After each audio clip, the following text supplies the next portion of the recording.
She had cleaned that penthouse since dawn. She had never opened that door before.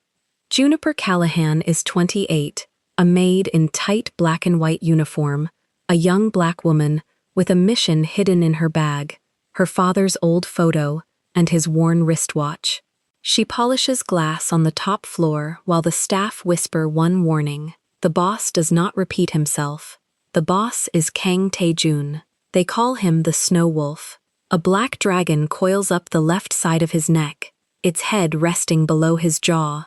Matte black suit, heavy steel watch, a calm gaze that reads a room in one breath. She looks for another room. She opens the wrong one. He stands there, shirt half buttoned, the dragon bare. He smiles. "Now you have to marry me," he says. She answers that she would rather resign. The joke does not die. It follows them, room to room.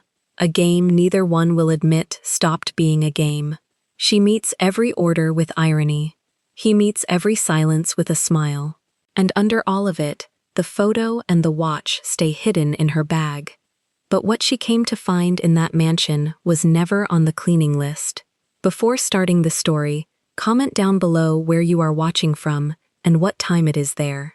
If stories of karma, love, and hidden truths move you, leave a like, be sure to subscribe to the channel, and click join to become a member and help our channel. The cloth in Juniper Callahan's hand moved in slow circles across the glass, and she counted the seconds between each pass, the way other people counted breaths. 43 floors below, the city was still the color of ash. Up here, the light came early, spilling gold across a cabinet that held nothing a person could eat, wear, or love. Crystal, jade, a row of watches worth more than the house she grew up in. She polished the case that held them and let her reflection watch her back. She had been awake since 4. Not because the work demanded it, because the bag at her feet demanded it. A plain canvas thing, gray, the kind 100 women carried on 100 trains, and inside it, 2 objects that could end her if the wrong hand ever opened it. She had checked the zipper twice before leaving the staff room. She checked it again now with the toe of her shoe. A small nudge, the way you touch a sleeping animal to be sure it still breathes. The penthouse had rules. She had learned them in her first week the way you learn a stove is hot. "He doesn't repeat himself," Park Min-jae said it from the doorway, and the 3 girls near the dining table went still. He said it kindly. That was the thing about Min-jae. He delivered the worst news with the warmest face in the building. Rounder than the man he served, softer at the edges, a scar cutting a pale line through his right eyebrow that only made him look more like someone you could trust. He carried a leather portfolio under one arm and a coffee he never seemed to drink. "You hear an instruction once," he went on, walking the length of the table, straightening a fork nobody had touched. "You do not hear it a second time. If you need it twice, you were the wrong hire." One of the new girls nodded too fast. Juniper kept polishing. "The flowers by the elevator are dying," Min-jae said. "They were dying yesterday. Whose are they?" Nobody answered. "That's the problem," he smiled. "Nobody's." He set the fork down, and the small sound of metal on linen was louder than it had any right to be. Juniper watched him in the glass. She had spent 3 weeks learning to watch people in the glass, in the polished steel of the range hood, in the black mirror of the switched-off television. You could see the whole room and never once turn your head. Callahan. Her name, her false name, close enough to the true one that it never caught in her throat. She turned only halfway. "Yes, sir. The cabinet's done. It was done 20 minutes ago." Min-jae tipped his head toward it, amused. "You keep polishing a thing that's clean, people start to wonder what you're really doing standing there." Her hand stopped. "Force of habit," she said. "My mother used to say a job isn't finished until you're bored of it." Smart woman. She was. Something passed over his face, a flick of interest, there and gone. He liked answers with a person inside them.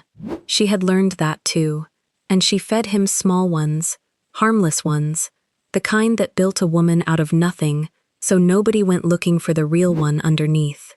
He moved on. He always moved on. That was his gift and, she suspected, one day it would be his mistake.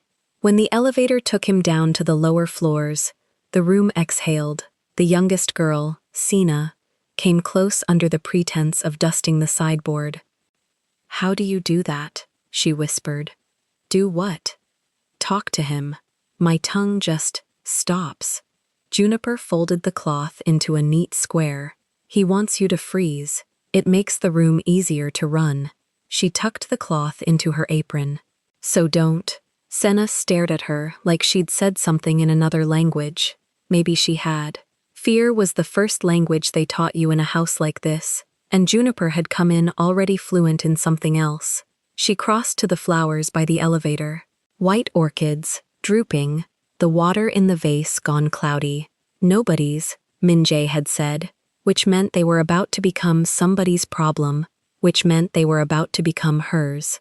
She lifted the vase. The stems had rotted at the base, a smell of standing water, and sweetness turned wrong. Senna drifted after her, arms still full of linen she was supposed to be putting away. "He'll notice they're gone," the girl whispered. "For an hour, he notices gaps. Then it won't be a gap for long. You could just throw them out, say they were dead." They were dead. Dead things are easy to throw out. Juniper cradled the vase against her hip. That's why nobody learns anything from them. Sina didn't understand. Juniper hadn't expected her to. She'd said it more for herself, the way you leave a note, where the next version of you will find it. She carried it to the service kitchen and started again from the beginning.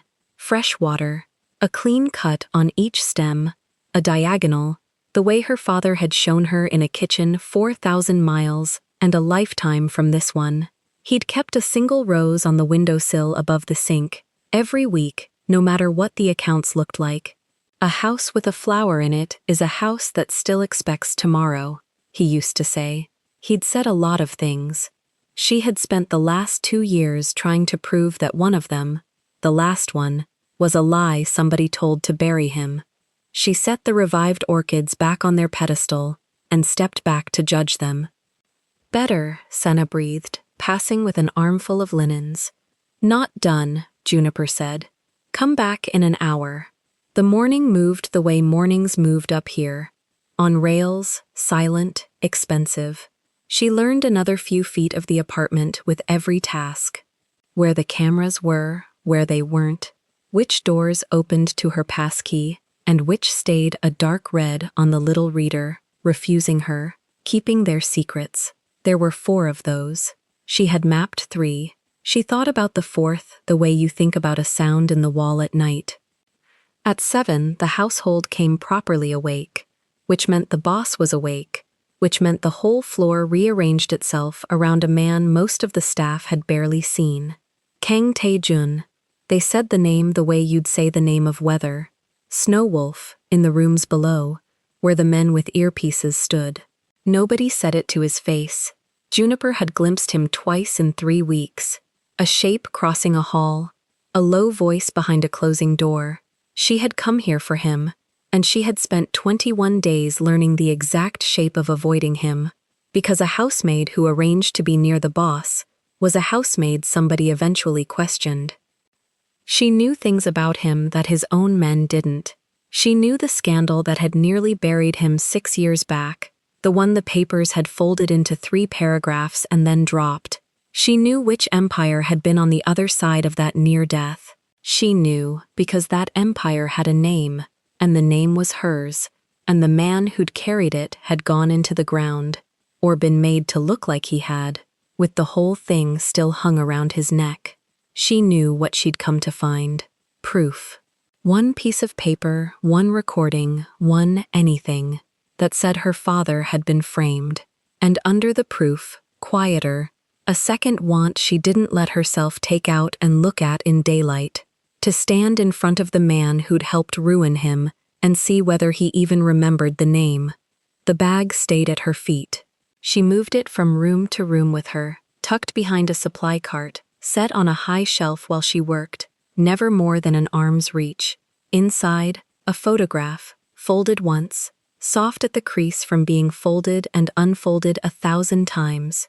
Her father in a dark suit, wire glasses, that tired, warm smile, and a watch. His watch. Steel, old, the second hand long dead.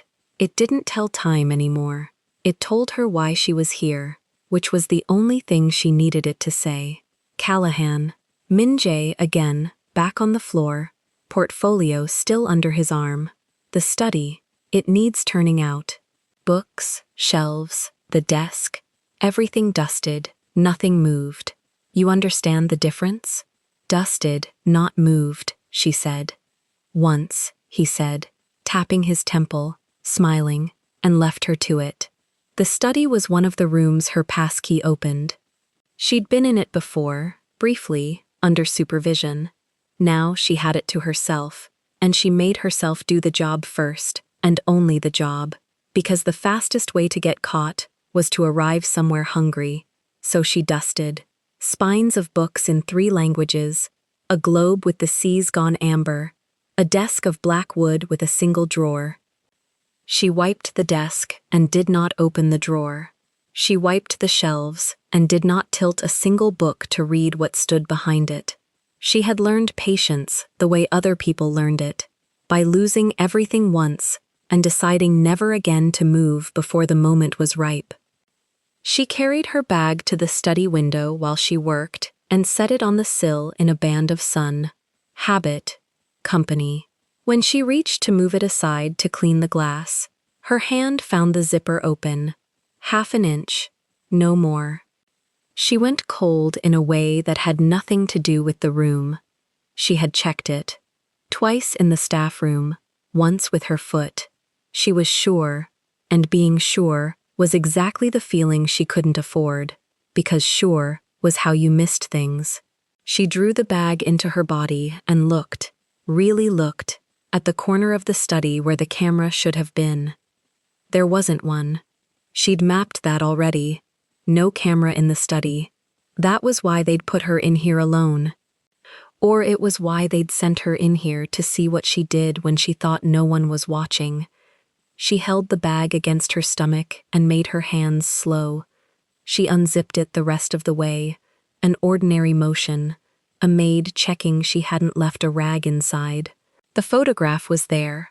The watch was there, cold in its little inner pocket.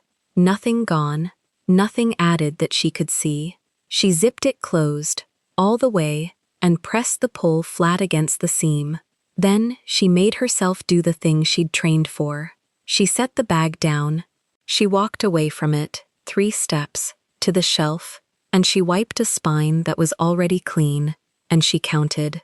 If someone was watching a screen somewhere, they would see a woman who checked her bag the way anyone checks a bag, and then forgot about it and went back to work. A guilty woman keeps her eyes on the door. She kept hers on the dust. Her heart, though, was doing something else entirely, and she let it, because you couldn't order a heart the way you ordered a face. She had learned that the hard way, in a courtroom, 2 years and 100 years ago, sitting very still, while men in good suits explained to a room why her father was a thief. She'd kept her face then, too. Her face had been perfect. It was the only thing she'd walked out of that building still owning. Maybe it had caught on the cart. Maybe her own foot, that little nudge, had worked it loose. Maybe. She did not believe in maybe, but she had learned to live inside it when the alternative was panic. She finished the study. She dusted the last shelf, squared the chair to the desk exactly as she'd found it, and stood a moment in the doorway, checking the room against the picture of it she'd taken when she walked in. Nothing moved. Good. She was very good at leaving no trace of herself in a room. It was, she sometimes thought, the truest skill she owned. Back on the main floor the orchids had held. Sina passed and gave them a look, and then gave Juniper one, small and pleased, a girl learning that some things could be saved if you knew what they needed. You never told me, Senna said. How long have you done this? The service. Juniper picked a dead petal she'd missed. Long enough. You don't seem like it. What do I seem like? Senna thought about it. Honest, young, like you're waiting for something. The petal was small and brown and weightless in Juniper's palm. She closed her hand over it. Aren't we all, she said, and it came out lighter than the thing sitting on her chest. Noon crossed the windows. The light lost its gold and went white and ordinary. She moved through the apartment, doing the invisible work that kept a place like this, looking as though no work happened in it at all. And the whole time, some low animal part of her tracked the 4 locked doors, the missing camera, the half-inch of open zipper, adding them up into a number she didn't like.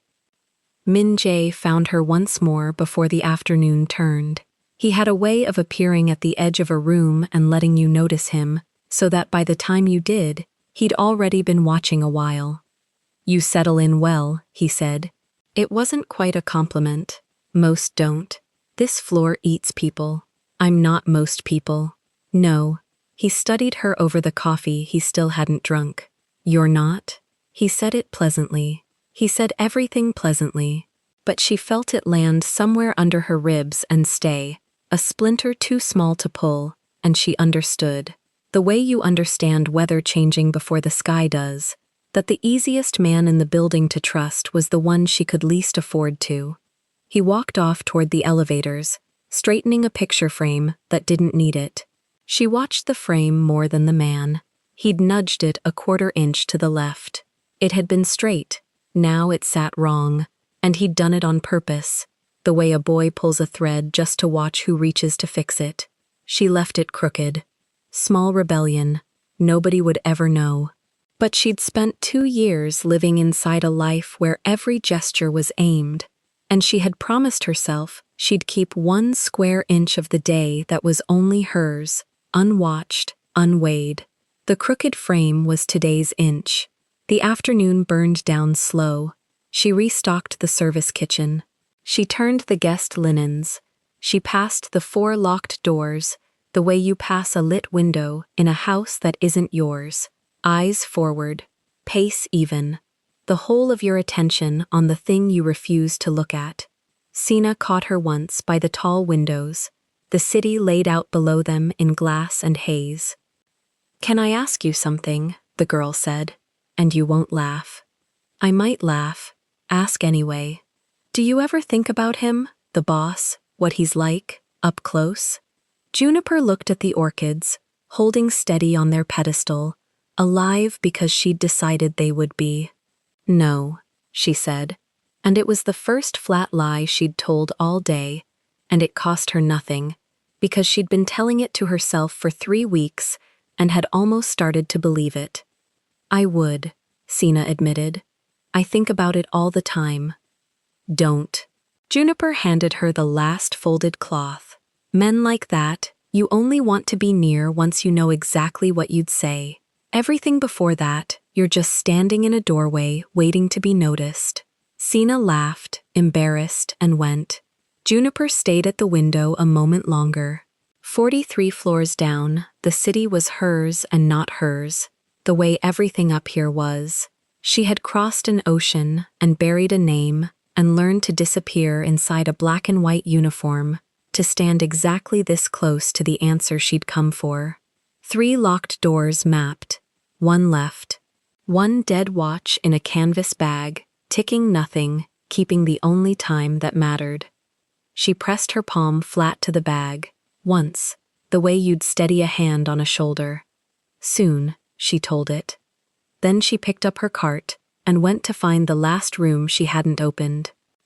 The last room sat at the end of the west corridor, past the linen closet, past the wine room she'd already learned by heart.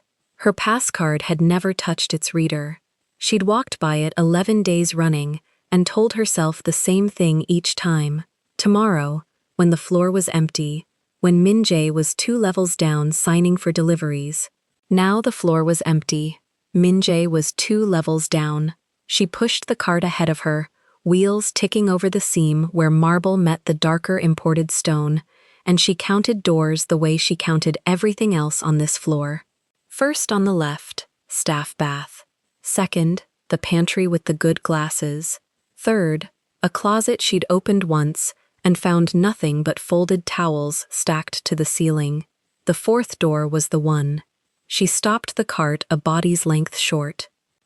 A card reader glowed beside the frame, a small red bead, the way the others glowed red until her card turned them green. She lifted the lanyard from her collar, held the card an inch from the reader, waited for herself to breathe evenly the way she'd trained, in through the nose, hold, out. Her thumb found the worn edge of the plastic. She thought of the watch in the bag on the lower shelf of the cart, the steel one with the stopped hands, and she thought, absurdly, that if a door was going to change everything, it should have the decency to look like it.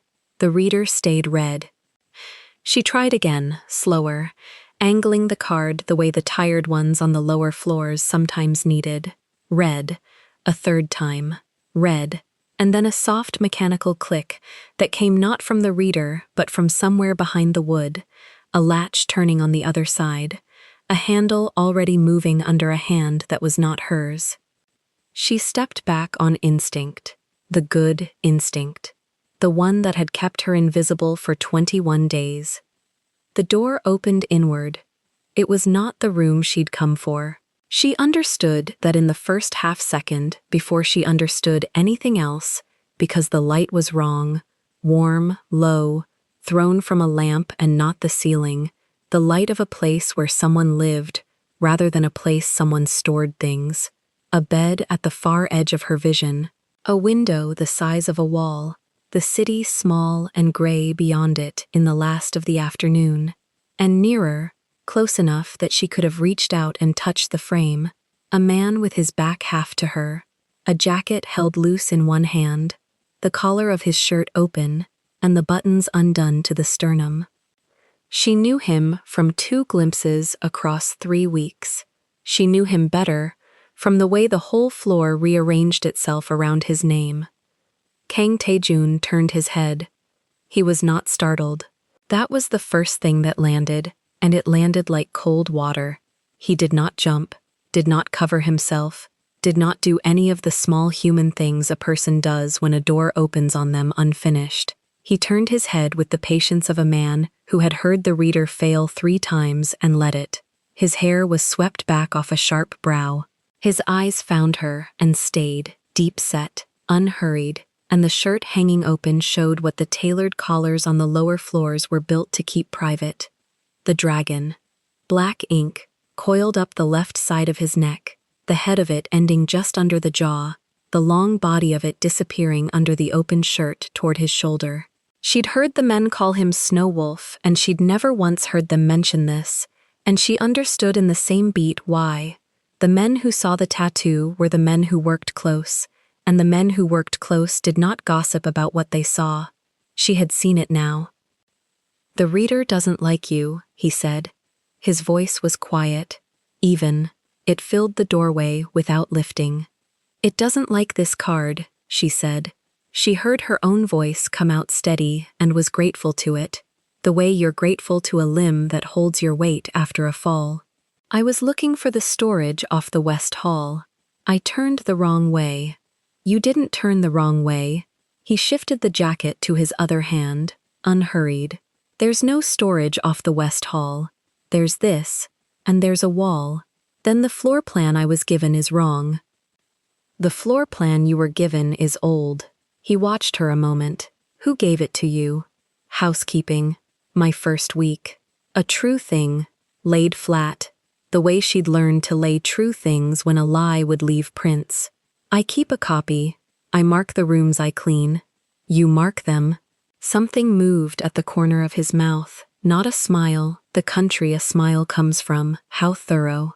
She let the cart be the thing between them. Her hand rested on the push bar and did not tighten. "Culpado olla pra porta," she reminded herself. "The guilty one looks at the exit."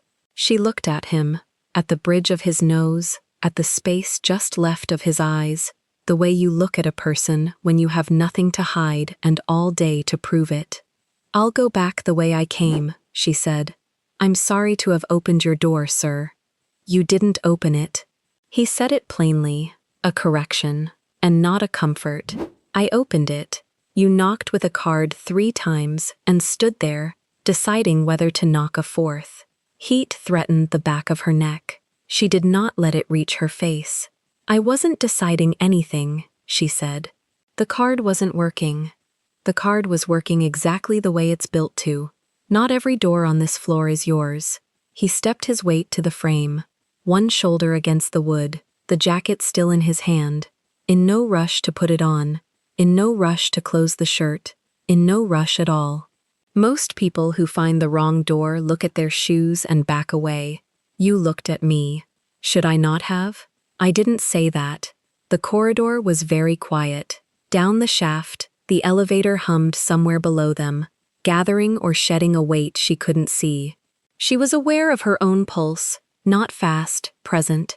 She was aware of the bag on the lower shelf of the cart, a foot from his line of sight, gray canvas among the white linen, and she made herself not look at it, because to look at it now would be to draw a rope from her eyes, straight to the one thing in the world she could not afford him to wonder about. You've been here 3 weeks, he said. It wasn't a question. 21 days. You count. I count everything, she said. It's most of the job. He considered that. The lamp behind him threw the shadow of his shoulder long across the floor, almost to her cart, and for a moment the whole scene held. The woman with her hand on the bar, the man in the doorway with his collar undone, the small red reader still glowing red beside them both like a thing that had lost the argument. What's your name? He said. Callahan.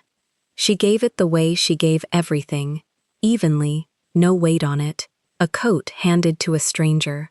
And still it cost her something to say aloud to this man, in this hallway, 3 feet from the watch her father had worn, the name that was almost her name, close enough to answer to, far enough to survive a background check, a hair's width from the truth on either side.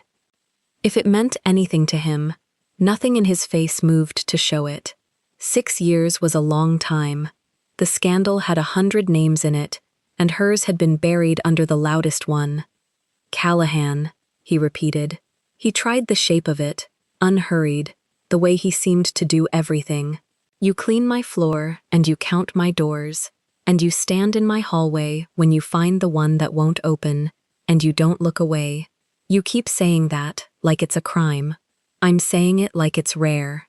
He pushed off the frame, brought the jacket up at last, slid one arm into it, then the other, and the shirt stayed open under it, the dragon's head still bare beneath his jaw. Do you know how many people on this floor can hold my eyes for the length of a sentence? I don't. Neither do I. I've never had to count that high. He settled the jacket at the shoulders. You made me count low. She should have said something small and closed the moment. Yes, sir, no, sir. The words that ended things. Instead, the corner of her own mouth betrayed her, the smallest lift, gone before it fully arrived. And he saw it.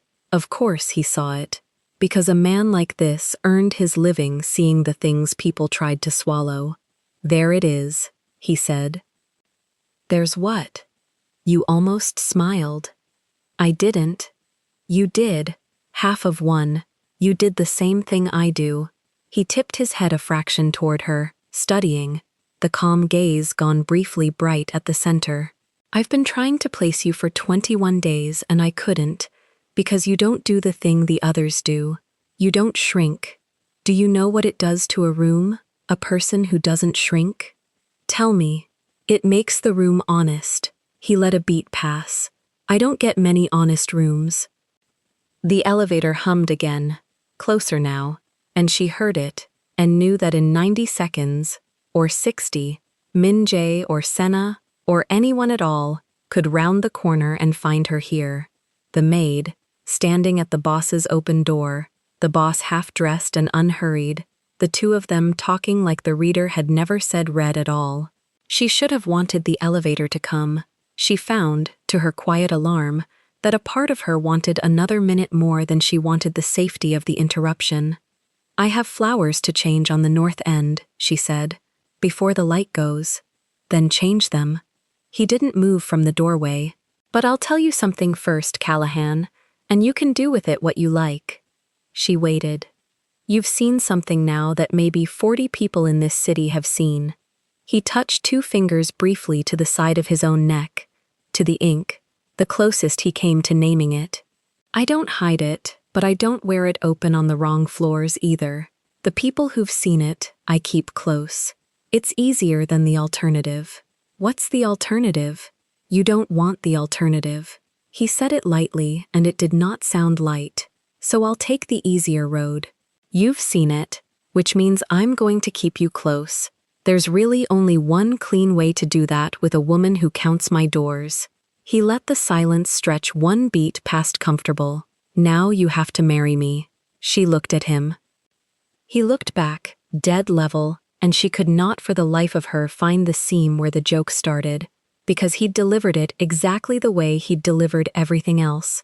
Quiet, even, without a wink, the face of a man reading a number off a page. That was the trap of it, she understood. He'd said an impossible thing in the voice of a fact, and left her to be the one who flinched. She did not flinch. "With respect, sir," she said, and gave the 2 words their full weight and no more. "I'd rather resign." For a moment, nothing happened. The reader glowed red. The elevator hummed, and then the thing at the corner of his mouth finally arrived, where it had been threatening to arrive since he opened the door. Not a grin, nothing so cheap, just a slow half-smile that reached his eyes and changed the whole cool architecture of his face. "You'd rather resign," he repeated, as if tasting it. "I have references." "I'm sure you do." The half-smile held. "Most people, I say a thing like that to test them, and they laugh too fast, because they think laughing is what I want." "You didn't laugh at all. You quit." "I offered to quit. There's a difference. There's an enormous difference." He was enjoying this now. Visibly, the calm cracked open just enough to let it show. "You know the exact size of the difference. You measured it before you spoke." "It's most of the job," she said again, and this time she let the smile come the whole way, 1 beat, because to hold it back a second time would have been its own kind of tell. "Callahan," he said her stolen name a 4th time, and she made herself hear it as nothing, a word, a coat. "How long did you say you've been on my floor?" 3 weeks, 21 days. 21 days. He nodded, slow, filing it. "I've walked past you, what, twice?" Twice. She had counted those 2. She did not tell him that. "Twice. And both times you looked at the window and not at me. On purpose." He drew the jacket closed at last. 1 button, the dragon vanishing under charcoal wool, and somehow the vanishing of it changed the temperature of the hall, put the 2 of them back into their proper clothes, their proper stations, the man in the tailored black and the woman with the cart.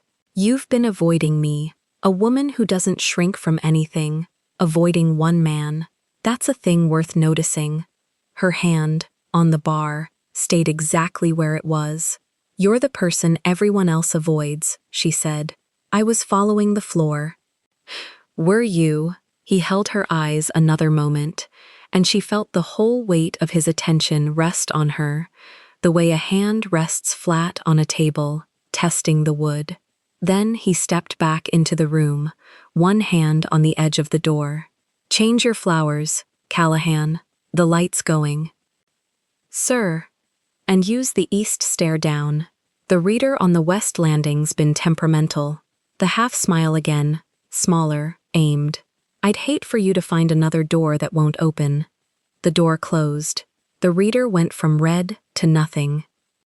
She stood in the corridor for exactly as long as it took to be sure she could walk without the walking showing anything, which was not long, because she had spent 2 years learning to move like a person with nowhere to hurry from. Then she turned the cart. She rolled it back past the towel closet, past the pantry with the good glasses, past the staff bath, wheels ticking over the seam in the stone, and only when she reached the north end and set her hands to the dead flowers there did she let herself feel the whole size of what had happened. He had seen the tattoo, and she had seen him see her see it. He had learned her false name and turned it over 4 times in his mouth. He had said one outrageous thing in a flat voice to open her up, and she had not opened, and this was the part that would not let her go, the part she'd carry down the east stair and into the long night. He had liked that she hadn't. A man who kept honest rooms had just decided, out loud, in a hallway, to keep her. She had come to this floor to be no one, to dust and to count, and to find the room that held whatever proof there was that her father had been buried under someone else's crime. Invisible was the entire plan. Invisible was the only plan that ended with her alive and her father's name unburied.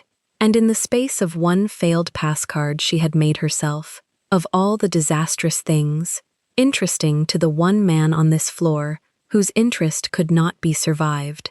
She lifted the spent stems from the vase. Water ran cold over her wrist. Down the shaft the elevator finally arrived at the floor, its doors sighing open on an empty car, 90 seconds too late to save her from anything, and she almost laughed at it.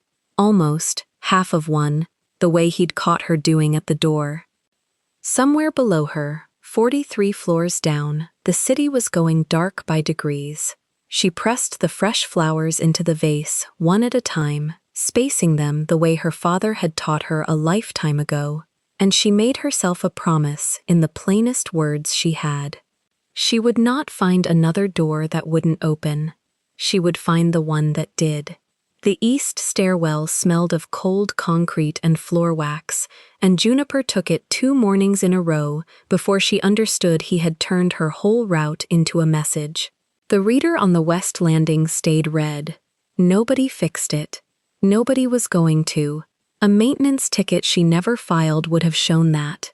Instead, the west wing simply closed to her, one door at a time, and the only way down became the way he had named. She did not read that as punishment. She read it as a hand on her elbow, steering. On the 3rd morning there was a note under the crystal cabinet, folded once, weighted with a fountain pen so it would not slide. No signature. 4 words in a flat, upright hand. Leave the orchids alone. She looked at the flowers by the elevator. Fresh, spaced the way she liked them, breathing. Someone had watched her revive them and decided the corpse she inherited was hers to keep alive. She left the pen where it was. Payment, maybe, or bait. She had stopped drawing a line between the two. Sena found her staring at it. He writes to the staff now? He writes to the cabinet, Juniper said. I just happened to be dusting it. That was the shape the days took. He never summoned her. He salted her path with small things that required an answer, and then waited to see what kind of answer she was. A book left face down on the arm of the reading chair, spine uncracked, that she was clearly not meant to shelve. A window latch loosened so the draft moved the curtain against a table she polished at 9. He was learning her the way she had learned the floor, by what she straightened and what she let stand. She let more stand than she used to. That frightened her more than the notes. He caught her in the corridor on the 4th day, jacket over one arm, coming from the private wing, at an hour he had no reason to be there. The stairwell, he said, as if resuming a sentence. You take it clean. No hand on the rail. The rail's cold. Everyone takes the rail. He fell into step, half a pace behind, which put the dragon out of her sightline and made her aware of exactly where it was anyway. You count the flights. 19 down to the service floor. 22 up. You'd make a poor liar, he said. You keep too much true. She let that sit. It was closer to the bone than he knew, and the only defense against a man who found precision beautiful was to give him precision that pointed the wrong way. A maid who miscounts breaks things, she said. A maid who breaks things gets remembered. I'd rather not be remembered. Too late. He stopped at the elevator, pressed nothing. You opened the wrong door. That's a fact now. You can't unopen it. I offered to resign. You did. The half-smile came, the one that reached the eyes only when she refused him. Nobody's ever quit at me, before they were even hired to leave. You brought references to a proposal. He looked almost delighted, and something in her chest turned over and pretended it hadn't. You have to marry me, and instead you handed me a resume. That's not a proposal, sir. That's a man cornered in his own doorway, saying the first thing that keeps a stranger from screaming. Did you scream? No. Then it worked. The elevator opened on its own timing. He did not get in. You keep answering, that's the tell. A woman who wanted out would have stopped answering 3 days ago. He was right, and the correctness of it followed her down all 19 flights. She told herself it was strategy. A boss who watches you is a boss whose habits you learn, and she needed his habits, which door he used, which hour the private wing emptied, where a man like that would keep the one paper that could unbury her father. Every exchange was reconnaissance. She wrote that sentence in her own head each night like a prayer, and each night it thinned out a little, because reconnaissance does not make your pulse do this. Min Jae noticed before she did. He always noticed the temperature of a room. He's talking to you, he said one afternoon, not a question, setting his untouched coffee on the sill. The old scar through his eyebrow lifted when he was amused, and it lifted now. In the hall, twice this week. He tells me which stairs to take. He doesn't tell the others which stairs to take. Min Jae smiled the warm, easy smile that made men trust him, and made her spine go quiet with warning. Be careful, Miss Callahan. This floor eats the ones he notices faster than the ones he doesn't. He said it like concern. It landed like a threat wearing a cardigan. He notices you. That's not a promotion. I know what it is, she said. Do you? He picked the coffee back up, still full. The last one he noticed cleaned this floor for a year. Then she didn't. He let the elevator take him without telling her where the last one went, and the not telling was the whole message. There was a woman before her. That was new information, and Min Jae had handed it over the way he handed over everything, wrapped in kindness, so the edge stayed hidden until it was already in. Juniper turned it in her mind on the way down. A maid, he noticed. A year of it, then nothing. A story with the ending sanded off, meant to be filled in by fear. She refused to fill it in. She had learned in a courtroom 2 years ago what people did with the blanks you left them. They wrote your father into a thief. Still, it worked on her a little, and she hated that it did. Not the fear of Taejun, the fear that she was becoming legible. 2 years she had been a smooth surface that reflected back whatever a room wanted to see. Now a man had watched her fix flowers and known which ones she would save, and another man had watched the boss watch her, and the surface had a scratch in it she could not buff out. She stood in the emptied hall and understood 2 things at once: that Min Jae wanted her afraid of Taejun, and that a man who wanted her afraid of the boss had a reason to want the boss, surrounded by frightened people. She filed it under the same heading as the note, the pen, the loosened latch, small things that required an answer. She just did not have one for him yet. The provocation kept its rhythm for a week. He would say the marriage line dry, in passing, as a greeting almost, and she would return it, flatter than he served it. Still going to make you marry me, over a stack of pressed linens. I'll need it in writing, sir. And a second reference. You're the only person in this building who negotiates a joke. It stopped being a joke when you repeated it, sir. Now it's a policy. He laughed at that. Actually laughed, short and surprised.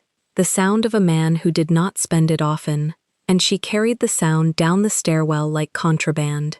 The next morning, he raised the stakes without seeming to. He was at the long window when she came with the pitcher, coat off for once, sleeves rolled, and he did not turn around. "There's a form," he said to the glass. "For a marriage. You'd sign as Callahan. A test dressed as tedium." She kept her hands steady on the water. "I don't sign things I haven't read, sir." "Careful, woman. The only kind that lasts on this floor, you told me." He turned then, and the look he gave her was not the look he gave the joke. It was the look a man gives a locked room he has decided to open slowly rather than break. "You quote me back to me. Nobody does that. They forget what I say the second I say it, on purpose, so they never have to be held to it." "I remember everything," she said, before she could weigh it, and it was the truest sentence she had given him, and it passed for flirtation, and that was the danger of him. He made the truth safe, by mistaking it for a game. On Wednesday there was no line at all. He passed her in the corridor and only slowed half a beat, the way a current slows at a stone, and said nothing, and the nothing was worse than the marriage line because it meant the joke had run out of cover. A joke can be repeated forever. Silence has to become something. They both felt it turn, and both let it, and neither reached for the safe old sentence that would have put the mask back on. Neither of them called it what it was becoming. That was the game inside the game. To name it was to end it, and neither wanted it ended, and the wanting was the thing they both pretended not to have. He tested her with the marriage line, because it was the one sentence she would not let go soft. She answered it hard, because a hard answer was the only kind that didn't confess. It broke on a Thursday, and it broke quietly. The private wing had a lamp that failed at the switch, and the house electrician was 2 floors down on a longer job, and Sina had gone home, and the flowers by the elevator needed water at an hour when the floor was empty of everyone except the man who owned it. Juniper carried the pitcher past the west landing. The reader still read, still hers to ignore now, and the door at the end stood open on warm low light, and he was inside with the dead lamp in his hands, turning it like the mechanism owed him an explanation. "It's the switch," she said from the threshold, "not the bulb." He looked up, did not tell her to leave. That was the whole hinge of the night, that he did not, and that she did not go. "You know lamps. I know things that stop working." She set the pitcher down, crossed the line of the doorway she had sworn never to cross again. "May I?" He handed it over. Their hands did not touch, and the deliberateness of that, 2 careful people arranging not to touch, was louder than touching would have been. She found the loose contact by feel, the way her father had shown her on 100 broken things, in a house that always had 1 flower and 1 repair pending. Pressed the tab. The lamp warmed under her thumb. She set it upright, and the room held its light again, and there was no longer any task in the room, and both of them knew it. "You revive things," he said. Quiet now. The performance gone out of his voice, and without it, he sounded younger and more dangerous. "Flowers, lamps, you keep the dead ones instead of throwing them out. Throwing things out is easy." She heard her father in it and let him stay. Anyone can throw a thing out. It costs nothing. And keeping them costs everything. She should have picked up the pitcher. She watched her own hand not do it. For a moment, neither moved, and the room did the talking. She thought of the 4 locked doors and how she had spent 3 weeks wanting the ones that stayed shut, and how the only one that had ever opened had opened onto him. She thought of her father's rose on a windowsill in a house that no longer existed. She thought, briefly and against her will, of Min Jae's sanded-off story, the maid who cleaned for a year and then didn't, and she found she did not care where that woman went. That was how far gone she was. A warning had become a thing she stepped over. He crossed to her, and he was slow about it, the way he was slow about everything, giving her the whole length of the room to change her mind out loud. She had 100 true sentences that would have ended it, and she said none of them, and the silence where they should have been was the first honest thing she had offered anyone in 2 years. He stopped close enough that she could see the ink at his throat move when he swallowed, and he waited there, not reaching, letting the last inch belong to her. She closed it. What happened after was elegant and private, and belonged to no one but the two of them. The city went dark by degrees past the window nobody looked through. The lamp she had fixed threw the only light, and it was kind to both of them, and for a length of hours neither of them counted, she who counted everything. The mission and the missing man and the surname, buried under the tallest name in the city, all went quiet, and there was only this room, and the choice she had made inside it, with her eyes open. She did not tell herself it was reconnaissance. That was the thing she noticed most, afterward. The lie had finally cost more than it saved. He slept the way careful men sleep, shallow, one hand open on the sheet. She did not. She lay in the borrowed dark and let herself feel the full weight of what she had done and refused, on principle, to call it a mistake, because calling it a mistake would have been another lie, and she was out of room for those. She had come to this floor to take something from this man. She had not come to be undone by him. Both were true now, and the truth of the second did not cancel the truth of the first, and she was going to have to carry them the way she carried the photograph and the watch, folded once, kept close, never set down. Near the window, her canvas bag sat where she had left the picture, and inside it her father's watch kept its stopped time, 3 feet from the sleeping man who had helped stop it. She looked at the bag for a long while.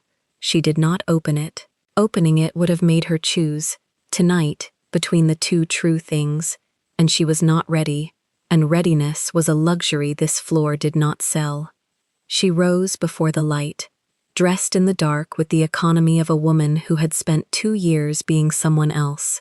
Her fingers found each button by count, and counting steadied her, and she needed steadying, because the person who had come into this room had a plan, and the person leaving it had a complication, and they were the same person, and that had never happened to her before. She had been undone once, in a courtroom, by men who wanted her father gone. She had promised herself no one would ever be handed that power again. She had just handed it to the man asleep behind her, freely, with her eyes open, and the terrifying part was that she would do it again. At the door she stopped, because he was awake. Had been awake, she understood, for some minutes, watching her leave the way he watched her do everything. "You'll take the stairs," he said, not the marriage line, something quieter and worse, because it was not a joke and did not pretend to be. "I'll take the stairs." "Callahan," he said, her false name to the ceiling, testing its weight one more time. "That's not the whole of it, the name." Her hand stayed level on the doorframe. Everything she had trained held and held and held. "No," she said. "It never is, for anyone." She let herself out before he could decide whether that was an answer or a door closing, and she went down the 19 flights without touching the rail, counting each one, because counting was the one thing left that was entirely hers. She counted the 19 flights, and by the time her shoe hit the service floor, the count was the only thing steady in her. Then she worked. She always worked. Work was the alibi that never slipped, and the Andar had a way of feeding her small tasks that let her keep her hands moving while the rest of her caught up. 3 days passed without a single line from him. She noticed the silence the way she noticed the zipper that first week, not by what it said, but by what it refused to. The book stayed upright on the shelf where she left it. The window latch held. No note appeared under the crystal cabinet, no pen laid across it as payment. The little tests stopped, all of them at once, and a stopped test was still a message. She read it and kept polishing.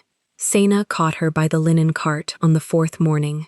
"He hasn't walked the floor in 3 days, the younger woman said, folding a towel into thirds she didn't need to fold. "Min Jae has. Twice a day. He keeps looking at your rooms. He looks at everyone's rooms. He counts them now," Sena said. "The marked ones." Juniper's hand slowed on the cloth, then finished the arc it had started. A guilty woman would have asked which rooms. She reached for the next glass instead. Then he'll know they're clean.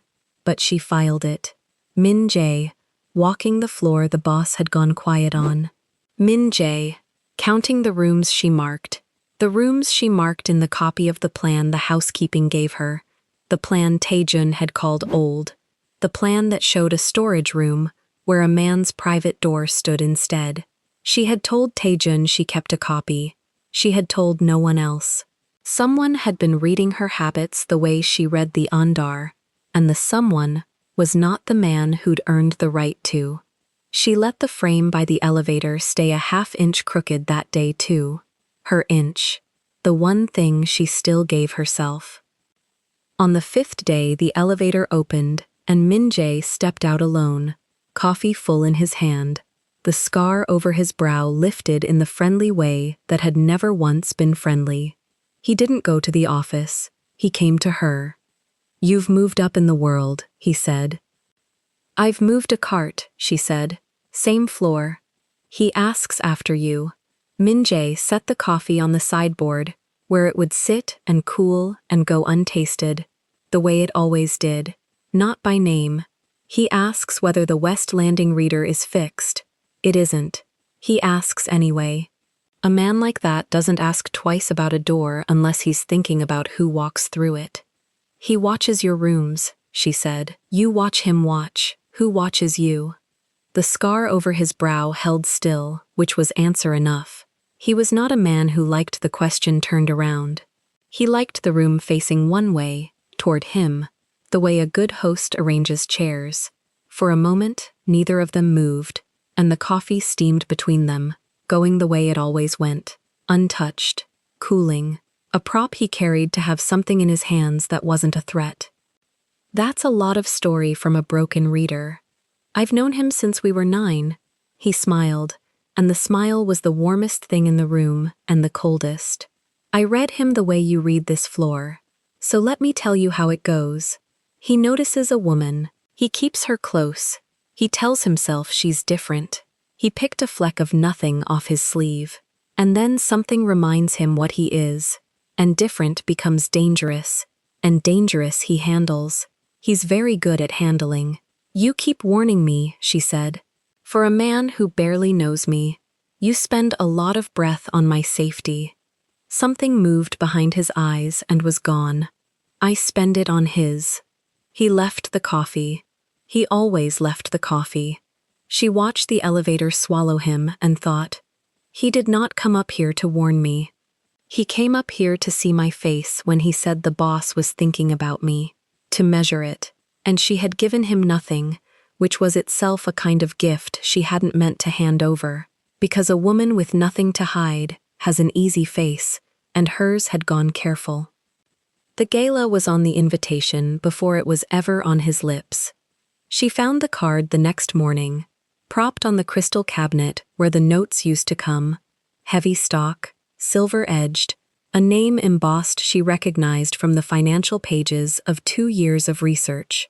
Ashford Foundation, annual benefit, black tie. She did not touch it. She wiped the cabinet around it, the way you clean around a thing you are not sure is yours to move, and left it standing. He walked the floor that afternoon for the first time in 5 days.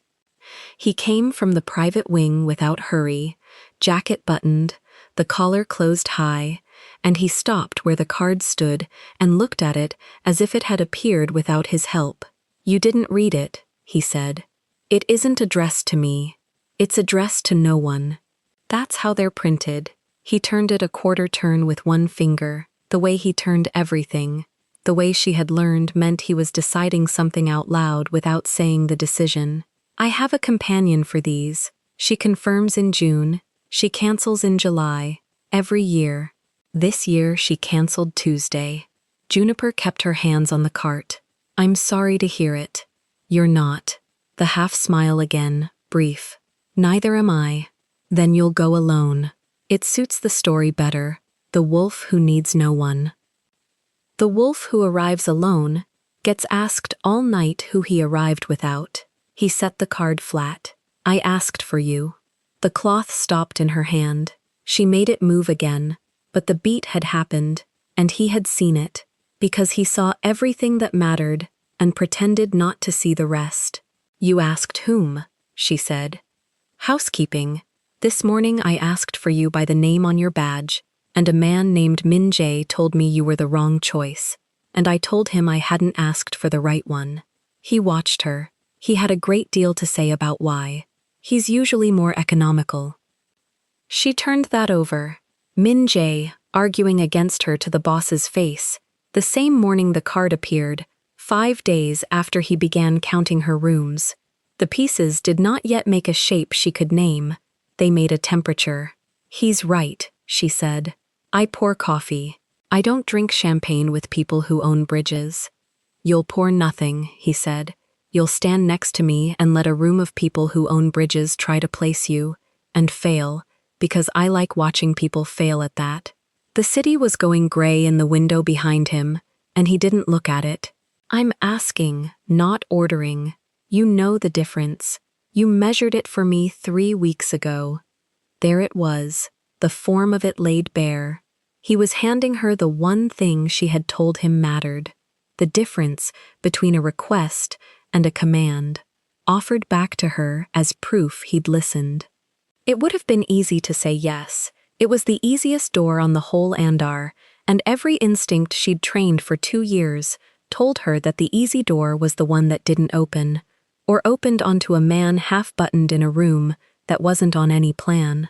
"A condition," she said. His head tilted a degree. "Employees don't usually get one. You said you were asking. Asking comes with conditions, or it's the other thing wearing a nicer coat." She let the cloth fold over her hand. "One night, I'll stand where you put me, but you give me no orders. Not one. Not stand here, not say this, not smile. If you tell me what to do even once, I'm a maid you brought to a party, and I'll go home and be a maid. If you don't, I'm whatever the room decides I am, and you live with their guesses." Silence. The good kind. The kind he seemed to collect. Then, "You want to arrive as a question no one can answer." "I want to arrive as no one's property," she said, and the word came out harder than she meant, older than the room, and she watched it land somewhere he wasn't expecting, and stay. He was quiet a moment longer than his habit. "Callahan," he said, and left a space after it the way he always did now, a space where the rest of the name should go, a space he kept holding open like a door. "You negotiate like someone who's lost something to bad terms before. Everyone has. Not everyone names the clause."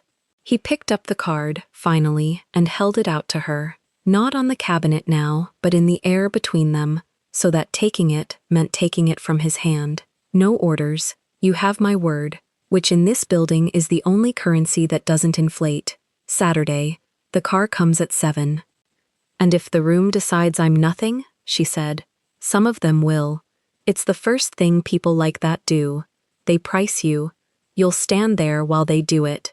"Let them price you," he said. "The ones worth watching are the ones who can't. Those are the ones who'll matter to you later." He didn't explain what he meant, and she didn't ask, because asking would have shown him she was already thinking about later, about which faces in that room she needed to see before they saw her. He had handed her a reason to study the guest list, and she took it the way she took everything from him now, carefully, both hands, checking the weight. "You've thought about this more than a party deserves," she said. "Everything on this floor deserves the thought I give it," he said. "That's the whole job. You said so yourself. It's most of it." Her own words, 3 weeks old, handed back a second time.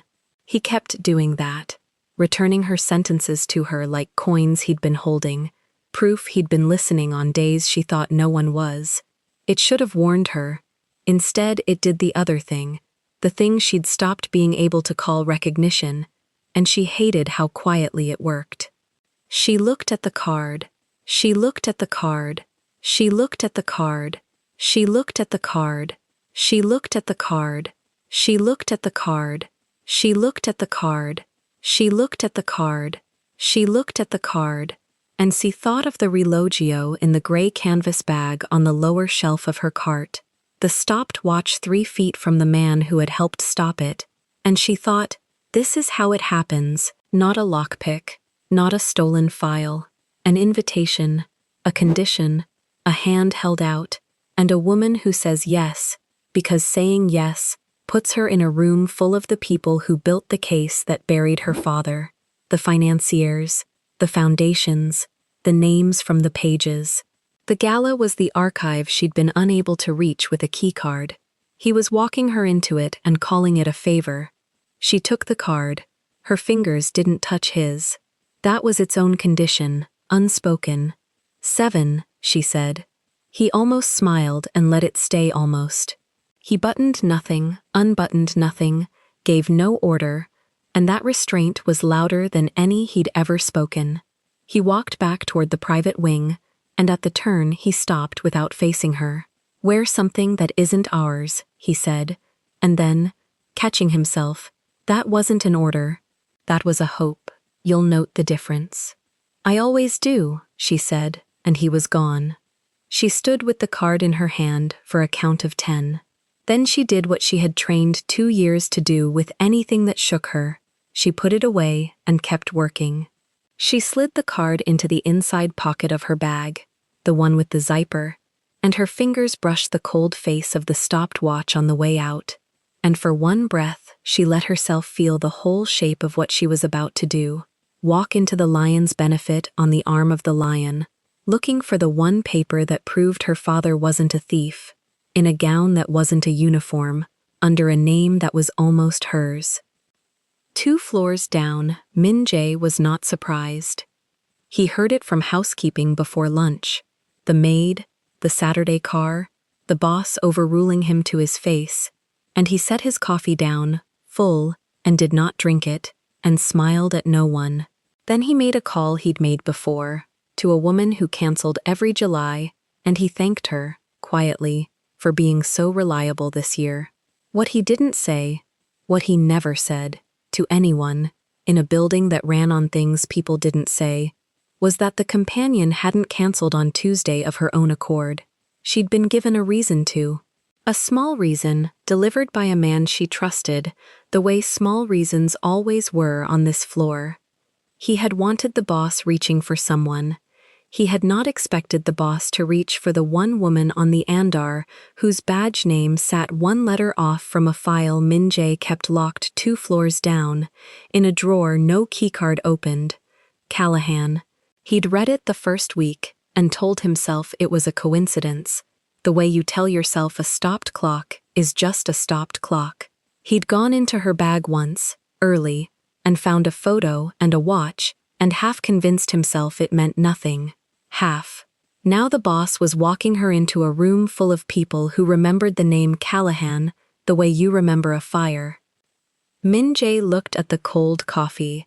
For the first time in a long while, his own plan had grown a room he hadn't built, and he'd have to decide, before Saturday, whether the woman was the accident that ruined his years of work, or the weapon he'd been waiting his whole life to find. He turned his cup a quarter turn, the way the boss did, the habit he'd caught off a man he'd loved and betrayed in the same 9 years, and he began, very quietly, to plan for both.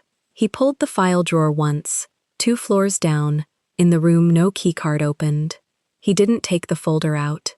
He just looked at the tab, the surname printed in his own hand 2 years back, and closed the drawer again, softly, the way you close a door on a room you're not ready to enter. Then he went upstairs to do the thing he did best, smile at a boss he'd already sold, and say nothing that wasn't true, and mean none of it. Upstairs, Juniper changed the water in the orchids one last time before the light went. She spaced the stems the way her father taught her, diagonal cut, cold water, room to breathe.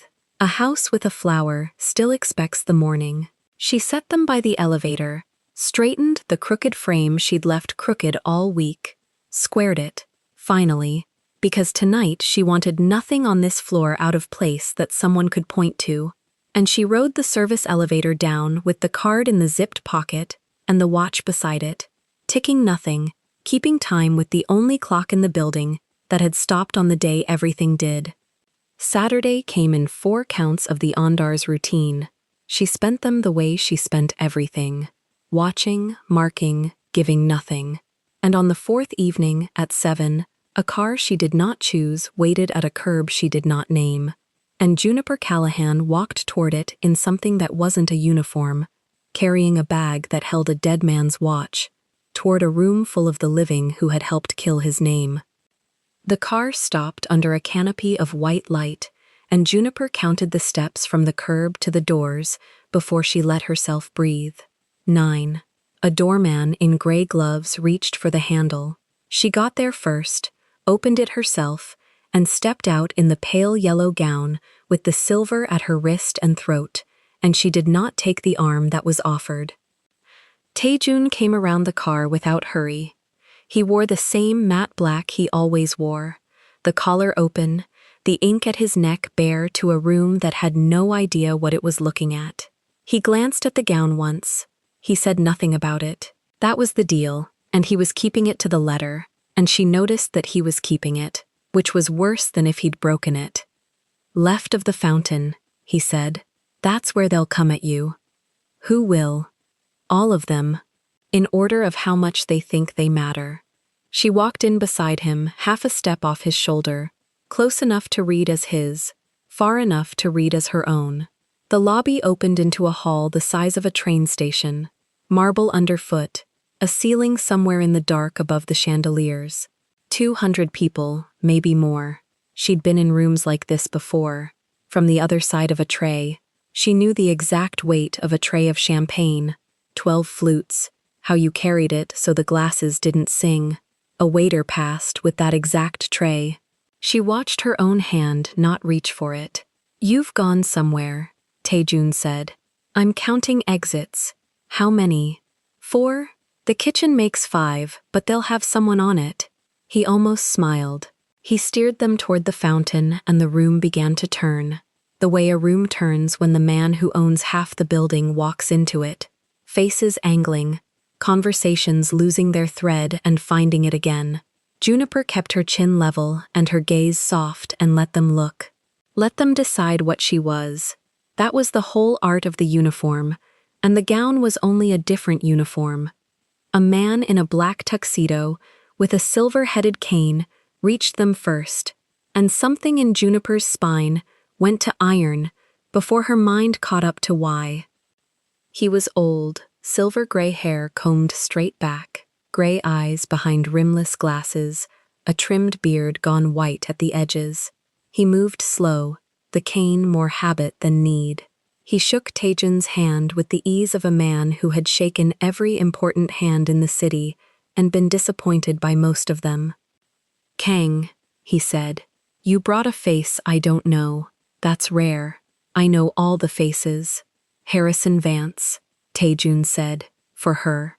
"He funds things, mostly other people's mistakes. He funds the things that work," Vance corrected, mild, and turned his gray eyes on Juniper. They were not unkind. They were worse than unkind. They were interested.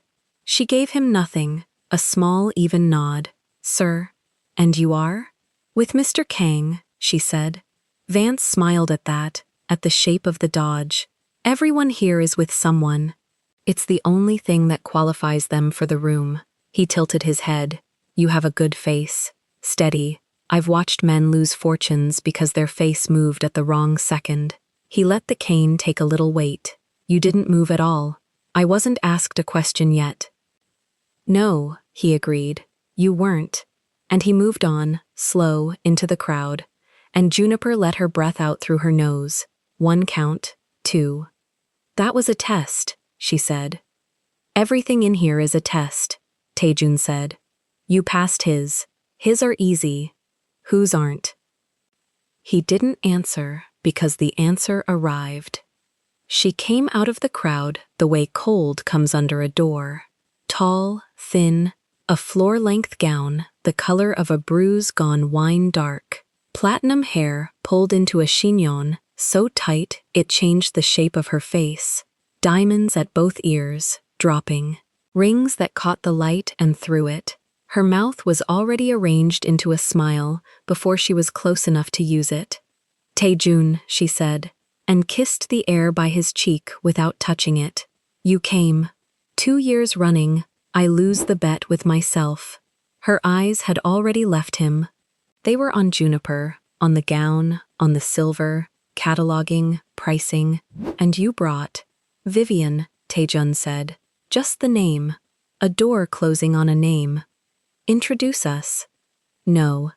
Vivian laughed, delighted, a sound with nothing under it. "He's protective. That's new." She extended a hand to Juniper, palm down, the way you offer a hand to be looked at, not shaken. "Vivian Ashford. This is my foundation. My name on the doors, the programs, the very expensive shrimp." The rings glittered. "And you're wearing yellow. Brave. In a room like this, most women don't want to be found." "I'm not hard to find," Juniper said. "I'm right here." A flicker in the pale blue eyes. Vivian withdrew the hand, unshaken, and made the withdrawal look like a choice. "You've a lovely voice. Where's it from?" "I can't place it. I can usually place everyone in 3 words." She took a flute off a passing tray without looking at the waiter, the way you take a thing that is simply available. "Chicago? No, further down. Somewhere with less money and more church." "Somewhere with both," Juniper said.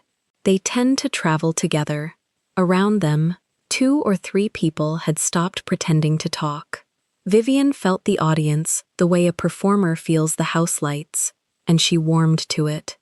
"You know," she said, softer now, leaning a fraction, confiding, "there's no shame in what you do.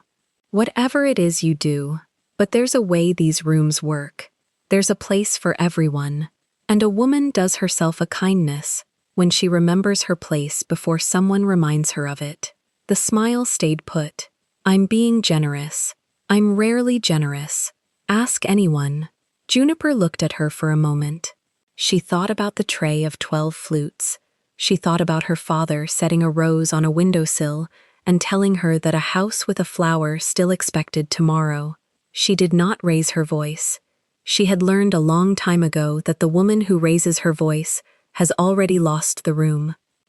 "My place," Juniper said, slow, like she was considering the phrase as a gift. "You keep it very clean for me. All this marble. Someone was up at 4, polishing it, so it would shine for you tonight." She let that sit half a second. "I hope you thanked her." "People remember who thanks them. It's most of what they remember."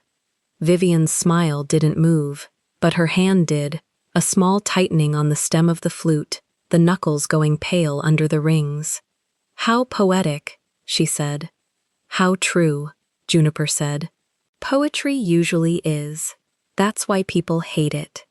Someone laughed, a short, surprised bark, quickly swallowed. Taejun's mouth had gone to that faint half-smile, the one that reached his eyes, the one Juniper had learned cost him something to give. Vivian saw it. Vivian saw exactly whose he was smiling at, and the temperature of the whole exchange dropped several degrees. "You're clever," Vivian said, and it was not a compliment now, it was a diagnosis. Clever girls are always a little too pleased with the trick. "Here's mine." She sipped, unhurried, letting the pause do work. "I don't need to know where you're from. I know what you are. And the thing about a costume," her eyes went down the yellow gown and back up, slow, "is that it comes off at midnight, every time. Ask any of them." She gestured with the flute at the room, the wives, the daughters, the arranged and the acquired. "We all started in a costume. Then we have something in common," Juniper said. "I was going to leave in mine. You're stuck in yours." The pause that followed had an edge to it. Vivian's chin lifted by a degree. She had come to wound and found the wound handed back to her, cleaned, and she was recalibrating in real time, and Juniper watched her do it and understood, too late, that she had made a mistake. Not in what she'd said, in how well she'd said it. She had been too good. A maid did not talk like this. A companion did not talk like this. She had shown Vivian a mind, a whole trained mind, and Vivian Ashford collected minds the way she collected the rings on her fingers. "No," Vivian said softly, almost to herself now. "No, you're not a nobody. Nobodies get flustered. You got sharp." Her head tilted. The hunt was in her eyes now, open, unbothered by manners. Sharp is inherited. Someone taught you. Someone with money and a courtroom voice. She smiled, and this time it was real, because she'd caught the scent of something. "What did you say your name was?" "She didn't," Taejun said. "I'm asking her." Juniper felt the floor of it move. She had built 21 days, then 30, then more, on being unremarkable, and in 90 seconds of being remarkable, she had undone the frame. She reached for the plainest thing she had. "Nobody you'd know," she said. "I know everybody." Vivian turned, lifted the flute an inch, and her voice carried, pitched now for the small crowd, for the audience she'd been cultivating all along. "Harrison, Harrison, come settle something." And Vance came, slow on the cane, because a man like that comes when a woman like that calls, not out of obedience, but out of appetite. "Vivian, you know faces," she said. "You said so, not 5 minutes ago. I heard you. This one." She indicated Juniper with the champagne. "Where's she from? Who made her?" "You're never wrong." Vance stopped in front of Juniper. He looked at her the way he'd looked at her the first time, unhurried, and now with permission, and the rimless glasses caught the chandelier and hid his eyes for a second, and then showed them again, and something behind them was working, some old ledger turning its pages. "I said she had a steady face," he murmured. "I said men lost fortunes." "You did. I lost one myself. Not a fortune. A friend. A long time ago." He was still looking at her, and the crowd had gone quiet in the way crowds do when they smell something, and Juniper made herself hold still, made her face be the tribunal face, the one thing that had survived, the one thing that was betraying her now by being too composed. "There was a man," Vance said, slow, "who had this exact—" He lifted one finger, not touching, tracing the air near her jaw. "This exact way of not flinching drove the prosecutors mad. They wanted him to break. He never broke, not even at the end, especially not at the end." "Harrison," Vivian said, delighted. "You're rambling. Just say the name." "I'm getting there." He wasn't rambling. He knew precisely where he was. He was savoring it, the way old men savor the one card they've been holding for years. His gray eyes moved over Juniper's face, the cheekbones, the set of the jaw, the steady dark eyes behind the glasses, and Juniper saw the moment it landed, saw it land like a stone into still water, saw the pages stop turning. "You have his eyes," Vance said quietly. "Not a performance anymore. Something older than performance. I'll be damned. All these years." "Whose eyes?" Vivian said, impatient. Vance didn't look at her. He looked at Juniper, and he said the name into the quiet. Not loud, not cruel, almost gentle, which was the worst way he could have said it, because gentle meant he was sure. "Robert Callahan's girl," he said. "You're Robert Callahan's daughter." The name went out into the room like a dropped glass. Not the false Callahan she'd worn at a doorway 3 feet from her father's watch. The whole of it. The name attached to a scandal, to a courtroom, to an empire and its ruin, to the man they had buried under the highest wall they could build. Somewhere behind her, a woman said the surname again, to someone who hadn't caught it, and it multiplied. Callahan, Callahan, the way a name does when a room decides it matters. When Juniper felt Taejun go still beside her, not the still of a man surprised, the still of a man who had been sounding a name for weeks. That's not the whole of it, the name, and had just heard the rest of it fall into place in another man's mouth. She did not look at him. She could not afford to see what was on his face, and she could not afford to let him see what was on hers, And so she looked at Harrison Vance, who had done this, and she kept the tribunal face on, because it was all she had left, and because taking it off now would be the last thing she ever gave this room for free. "You're mistaken," she said. Her voice came out level. That was a small miracle, and she spent it. "I'm not," Vance said, almost kind. "I sat second row for 11 weeks. I watched your father not flinch. I'd know that stillness anywhere." He leaned on the cane. "They said he had no family left who'd claim him. They said a lot of things." "Yes," Vance said. "They did. And there was something in it, some crack of doubt in an old certainty, that she filed away even as the floor gave out from under her, because she was Robert Callahan's daughter, no matter what else was true in the room. And Robert Callahan's daughter did not waste information, not even while drowning in it. Vivian was laughing, low, thrilled, the whole game gone gold in her hands. Callahan, the Callahan. "Oh, Taejun." She turned to him, and her eyes were bright with the cruelty of someone who has found the one thing that will burn cleanest. "You brought a Callahan into a room full of the people who buried her father. Do you know what you've done? Do you have any idea?" Vivian. One word, iron under it. It didn't stop her. "Or did she not tell you?" Vivian's smile widened. "She didn't. Look at your face. She didn't tell you who she was." She sipped, watching him over the rim, the kill in slow motion. "You've been keeping the enemy in your house, and she's been keeping herself very, very close. Isn't that right, sweetheart?" The endearment landed like a slap. How close? The room was fully theirs now. 200 faces. The music somewhere had thinned to almost nothing. Juniper stood in the pale yellow gown, in her father's ruined name, spoken aloud in the one place it could do the most damage, and every exit she'd counted was a mile away across a floor she'd once been paid to polish. 21 days of invisibility gone in 90 seconds of being seen. She lifted her chin. She found the nearest thing to true that she could still hold, and she held it. "I came for the shrimp," Juniper said. Vivian did say it was expensive. Nobody laughed this time. It wasn't for them. It was for herself. One last coin of steadiness spent so the tremor wouldn't reach her hands. And it worked. Barely. The hands stayed still, and she turned her head at last and looked at Taejun, and let him see her see him, and let herself see what was there. He was looking at her the way you look at a room you thought you knew, and just found a second door in. Not anger. Not yet. Something more dangerous than anger. Because anger she could have used. Calculation.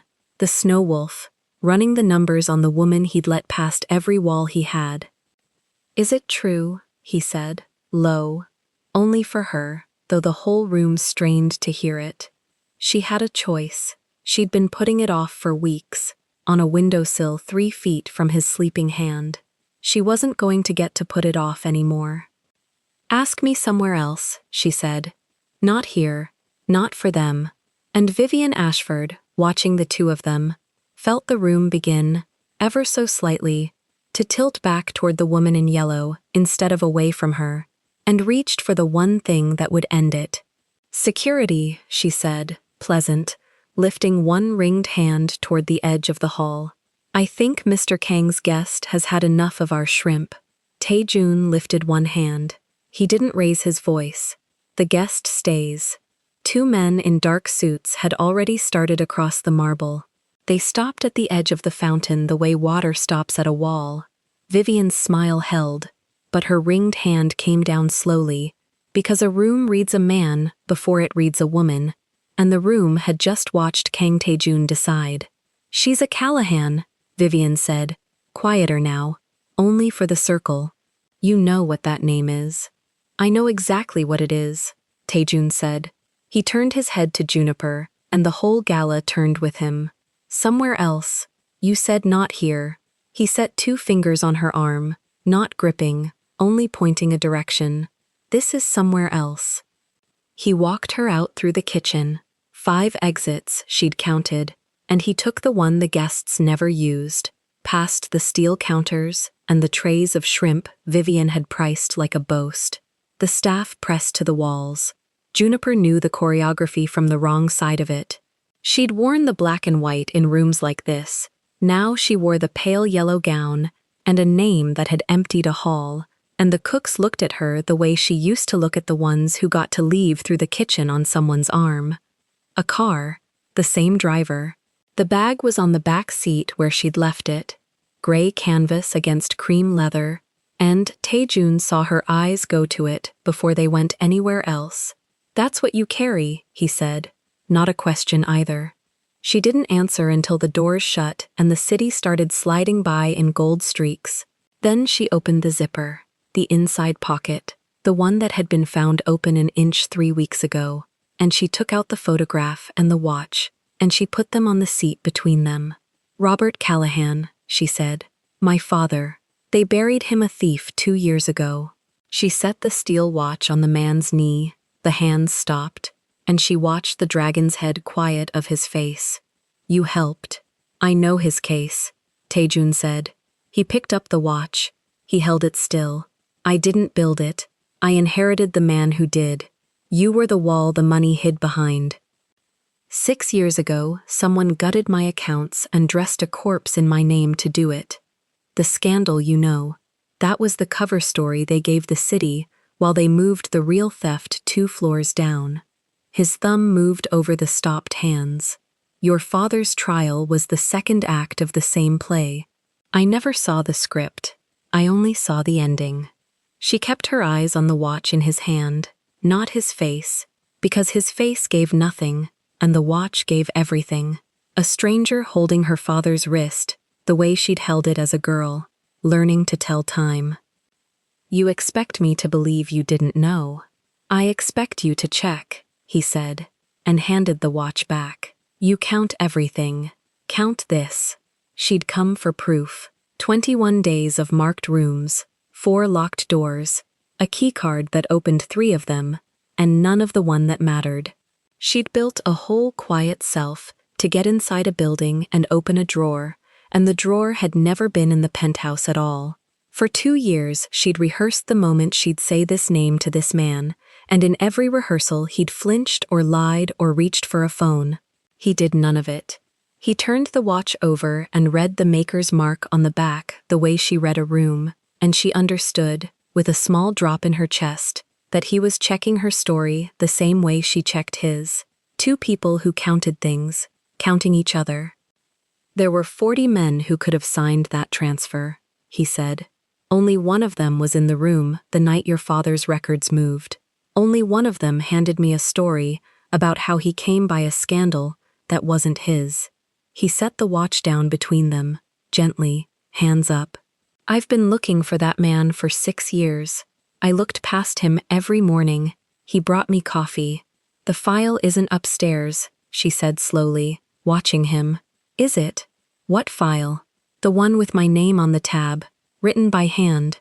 2 years ago." She said it because she was guessing, and she watched the guess land, and she saw that it landed on him the way it had never landed on her, as news.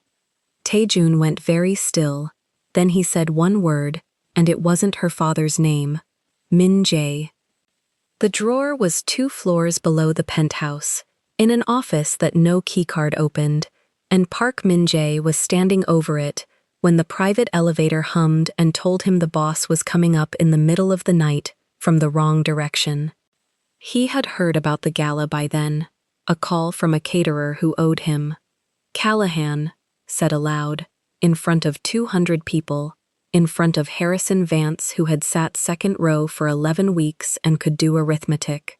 Min-jae had spent 9 years, since they were 9, building the space between what Taejun knew and what Taejun could prove, and a maid in a yellow dress had collapsed it in one sentence she hadn't even meant to say. He'd already decided. Not accident. Weapon. He had the folder open on the desk when the door did. He didn't reach for the drawer's other thing, the one under the false bottom, because reaching would have told Taejun there was a bottom. "You're up late," Min-jae said. Warm. The easy smile. the scar lifting over the right brow. I heard the party went badly. You heard fast. I always hear fast. It's the job. He turned the folder a quarter inch so the tab faced the room. Callahan, in his own hand. You want to know about her? I've had this since before she applied. I was going to bring it to you when I was sure. She's the daughter. She came in under housekeeping to get at us. A breath, perfectly timed. I protected you. I've always. Juniper stepped out from behind Taejun, and Min Jae's sentence stopped like a reader gone red. She didn't look at him, she looked at the folder. You wrote my name on that tab 2 years ago, she said. My father was still on trial 2 years ago. He wasn't news yet. You had the file before the verdict. She lifted her eyes. You knew the outcome because you arranged the outcome. That's a maid's guess, Min Jae said to Taejun, not to her. It's a bookkeeper's guess, she said. Look at the tab. Look at the date under the flap. She hadn't seen the flap. She was betting on a man who wrote everything down, because men who frame other men keep receipts to protect themselves from their own partners. Taejun crossed the room. Min Jae's hand moved, 1/2 inch, toward the drawer, and stopped, because Taejun's hand was already flat on the folder. He opened it. He read. Juniper watched his jaw, the only weather he showed, and she saw the front come through. The companion who cancels every July, Taejun said, not looking up. You gave her a reason this year. Taejun, the reader on the West Landing that no one fixes. The map housekeeping handed a new hire her first week, the old one, the one with a room that isn't there. He turned a page. Her father's accounts root through the shell you set up in my name. You didn't inherit my enemy. You were him. He closed the folder. For 9 years I kept you close because you saw the tattoo. You told me that story. You made yourself the one man who'd earned it. He set the folder down. You put it on my neck yourself. In Busan, you said, now they'll know you're mine. The room held the way the gala had held. She'll say anything to save the man she's fucking, Min Jae said, and it was the first ugly thing out of him, and it was the tell. Because a calm man doesn't reach for the gutter unless the floor is gone. Juniper set the steel watch on the desk beside his folder, the stopped hands. My father's watch stopped at 11:47, she said. The night your people came for the records.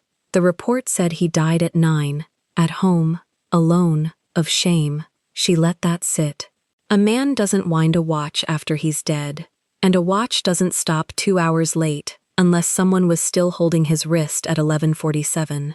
She looked at Min Jae. Where was my father at 11:47, Mr. Park? Min Jae's easy face did the thing she'd waited 3 weeks and a whole gala to see. It stopped being easy. The scar over his brow, the one that had always read as warmth, read now as a seam under strain. He signed, Min Jae said. Fast, defensive, and every word a brick out of his own wall.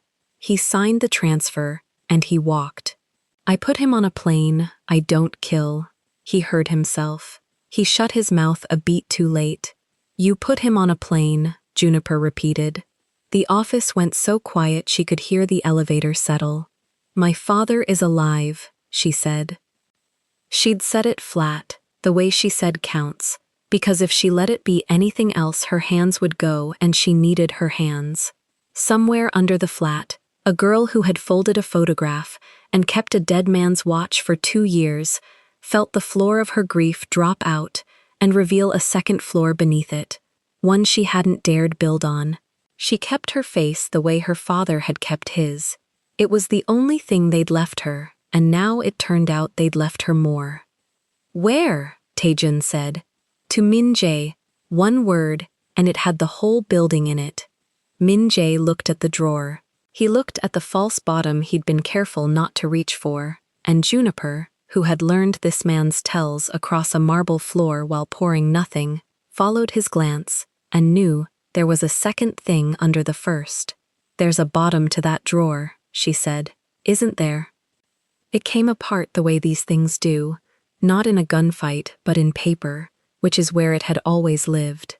Taejun made 2 calls.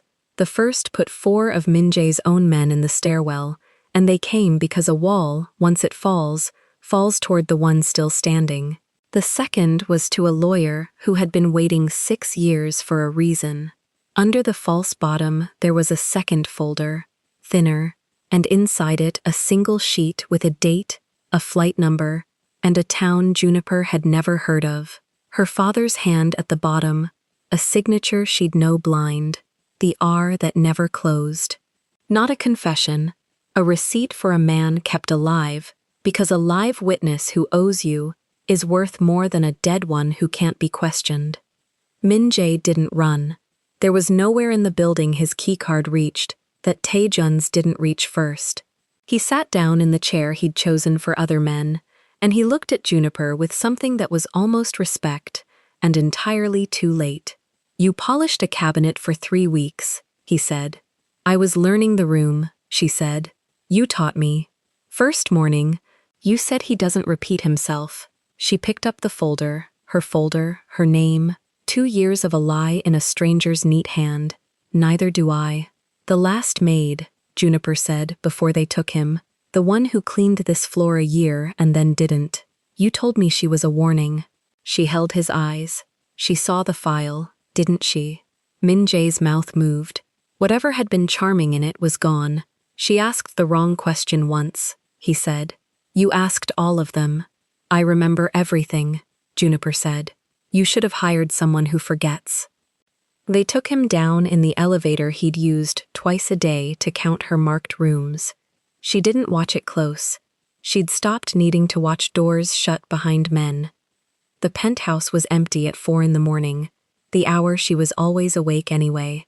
The city was going from black to the gray she polished by. Taejun stood at the floor-to-ceiling window and for once did not look at the view. He looked at the folder in her hands. "There's an address," he said. "In the back. Where he put your father. I saw it." "You'll go. We'll go." She said it and heard herself say "we," and didn't take it back. "It's a thread. It doesn't pull clean from one end." He turned. The half-smile started, the one that reached the eyes, the one the room never got. "I have a form," he said, "for that. You've mentioned your forms.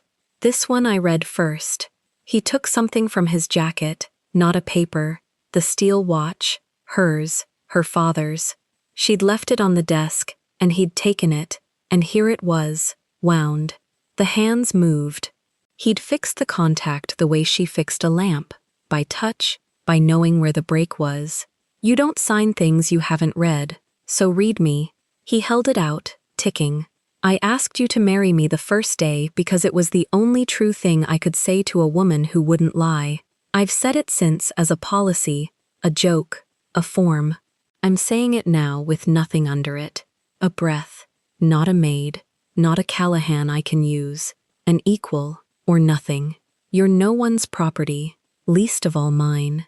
On the service floor 2 stories down, someone had left the orchids by the elevator to go dry. She thought of them without moving. She thought of a rose on a windowsill and a man who'd taught her that a house with a flower in it still expects tomorrow, and she understood she'd spent 2 years keeping a flower for a man who was, somewhere, still expecting his. She took the watch. The hands went on moving in her palm. She'd built a self to be invisible and become the most visible thing in the city. She'd come to prove a dead man innocent and found him alive. She'd walked into the room of the people who buried her father wearing a name they'd made a curse, and she'd walked out with the name still hers and a folder that made it clean. "I remember everything," she said. "You know that about me." "It's most of the job," he said, giving her back her own line one last time. "Then remember this." She closed his hand around nothing and kept the watch in hers. "I don't answer at a fountain, and I don't answer in a office where a man just fell. Ask me at the address. Ask me in front of my father." The half-smile she never gave the room, she gave him. "If he says yes, you'll have 2 references. and I'll sign. She took the stairs down, 19, to the service floor, and she counted them the way she counted everything. And at the bottom, she pushed the door into the gray morning, where the first light was coming up over a city that had spent 2 years calling her father a thief, and would spend the next 2 learning his name again, this time out loud, the whole of it, the way a name is meant to be said. The watch ticked in her hand the entire way down. It had never been about the door that wouldn't open. It was about the one she walked out of, on her own feet, owing no one, on her way to the man they said was dead. If you want to watch all the stories without any ads and also get access to bonus scenes, extended epilogues, and exclusive spicy chapters, head over to our Patreon. Scan the QR code on the screen. The link is in the description or in the pinned comment. See you there. If this story moved you, stop for a moment and reflect. Have you ever walked into a room wearing someone else's uniform, carrying a truth no one around you was allowed to see? Have you ever loved someone while holding proof that could break you both? And when the mask finally slipped, did you let them keep seeing you as invisible, or did you stand as an equal? Tell us your experiences and feelings in the comments. We read them all. And if you believe in stories about dignity, hidden truth, and loyalty, leave a like, be sure to subscribe to the channel, and click join to become a part of our community and help the channel.